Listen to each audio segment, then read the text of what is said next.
le parti, chers leaders, chers collègues ministres, chers sympathisants et camarades politiques, le parti se fera sur le terrain.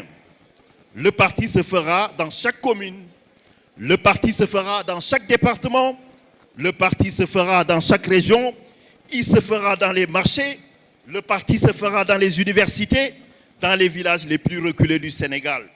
Il se fera également dans le cœur des Sénégalais, qui chaque jour se lèvent pour travailler, pour espérer bâtir un avenir meilleur.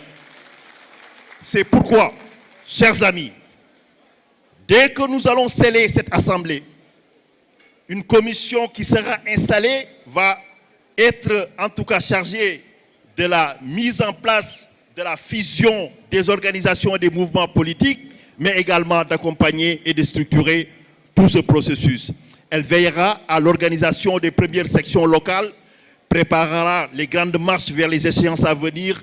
Elle assurera que chaque décision prise se traduise en actes concrets sur le terrain.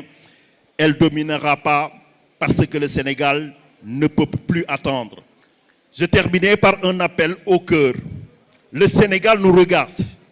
Chers leaders, membres de la coalition Diomaye, quand je regarde vos visages, j'y vois l'histoire.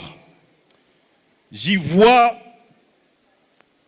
la campagne électorale victorieuse, ces nuits blanches, ces kilomètres parcourus. J'y vois la lettre du 11 novembre 2025, ce tournant historique et politique que j'évoquais tout à l'heure, mais qui a été en somme toute décisif. J'y vois l'Assemblée générale fondateur du 7 mars 2026, ce grand rassemblement historique. J'y vois la réunion du dimanche dernier, mais nous avons peaufiné nos statuts. Je vois aujourd'hui cette Assemblée constitutive qui va avaliser cette démarche. Donc, vous l'aurez sans doute senti, vous êtes l'âme de ce parti, vous êtes la force de ce projet. Des vents contraires souffleront sans doute en un certain moment. Des critiques viendront nous viser, des obstacles se dresseront.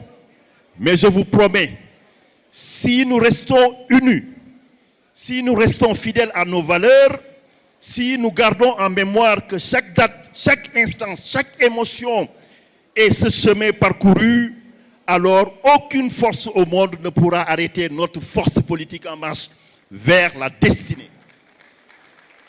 Enfin, je déclare ouverte cette assemblée constitutive au nom des éminents représentants qui sont là, mais au-delà de la forme, je déclare ouverte également la marche vers la refondation nationale.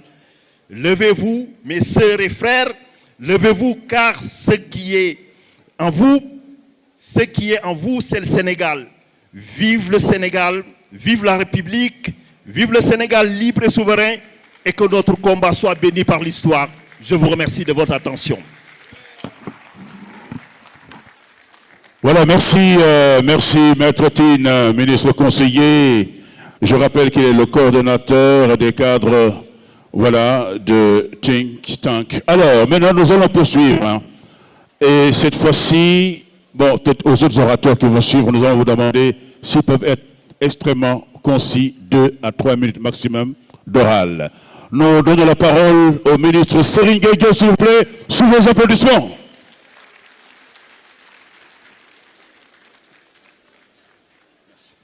Assalamu alaikum mbooloo mi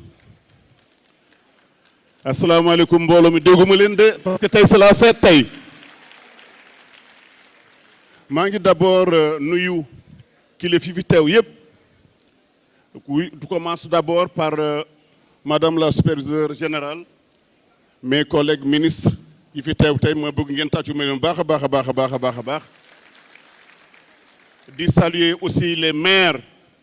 Les 306 maires qui nous rejoignent la coalition Diomaye 2026. Messieurs les maires, nous les gërëm di leen sant. Di sant également les 500 organisations qui ñëw tey pour taxawal la coalition, pour taxawal le nouveau parti du président. Tàccu leen baax a baax a baax a baax.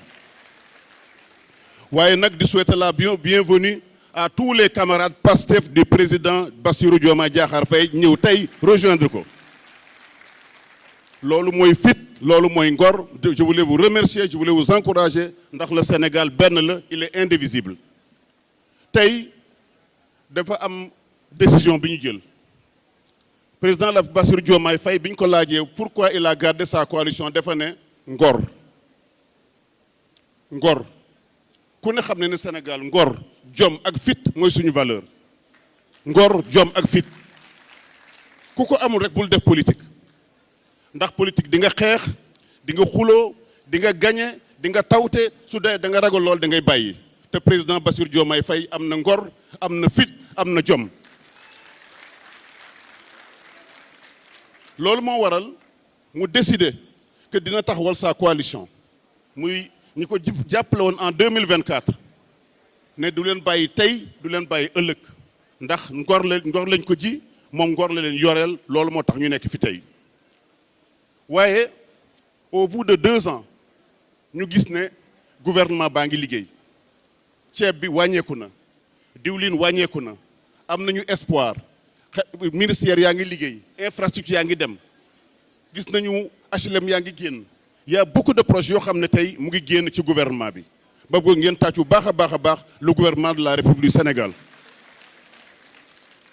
waaye li des ci kanam moo ëpp encore li ñu war a def ndax tey ci wàllu koom-koom bi gis ngeen Sénégal am na gaz am na pétrole am na agriculture bu baax lépp ngi fi tey li des rek mooy liggéey dans la paix et dans la tranquillité waaye ku xam économie xam nga ne pour nga mën a liggéey bu baax a baax pour nga am ay résultats il faut une chose mooy la stabilité politique il faut un parti loolu moo tax ñu taxaw fi tey dañoo bëgg jox président un parti pas un ensemble de coalition.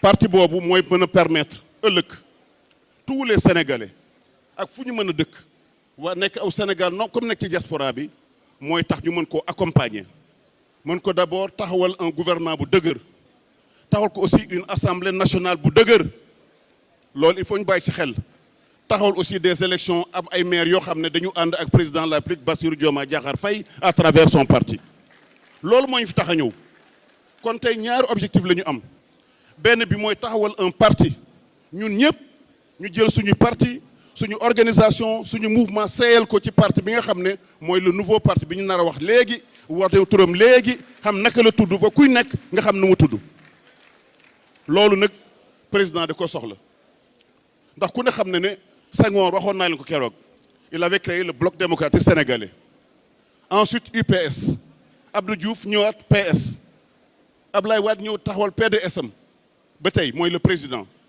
ñu ñëwaat ak Macky Sall taxawal également son APR kon lu waral président de la République taxawal son propre parti tudd ko nu ko neex dawal développer le pays loolu moo waral ñu taxaw fi tey moo tax ñu war a gërëm ñëpp war a sant ñëpp ñi gëm loolu kon le premier mooy ñu taxawal parti ñaareel bi c'est très important mooy ñun ñëpp ñu taxaw ne y a un seul président suprême du parti muy Bassirou Diomaye Diakhar Faye loolu moo tax ñëw fii tey à partir de ce moment-là ñu soog a seet maintenant naka la ñuy structurer parti kon mois de novembre la ñu wax ci la ñuy ñëwaat maintenant taxawal le congrès kon loolu mooy la feuille bi ma leen bëggoon wax di leen wax à partir de moment liggéey bi tàmbali na gouvernement mu ngi liggéey waaye dafa laaj mu am un parti boo xam ne moo koy taxawal guddeeg bëccëg kon maa ngi gërëm ñëpp di sant ñëpp wasalaam jërëjëf merci beaucoup. Voilà, merci. Mais nous avons ministre Serigne Gueye Diop du Jambar wax dëgg yàlla léegi nag ñu jox kàddu gi le ministre Moussa Bala Fofana. Ce sera sous vos applaudissements s'il vous plaît. Monsieur le ministre, à vous la parole.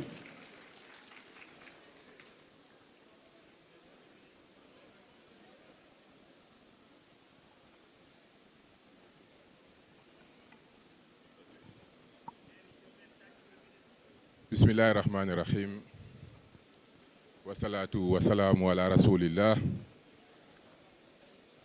maa ngi nuyu mbooloo mi yépp di nuyu mbooloo mi waaye di yëkkati ay kàddu cant yi nga xam ne dama koy jëmale ci suñu borom moom mi nga xam ne moo ñu may ñu mën a bokk ci mbooloo mi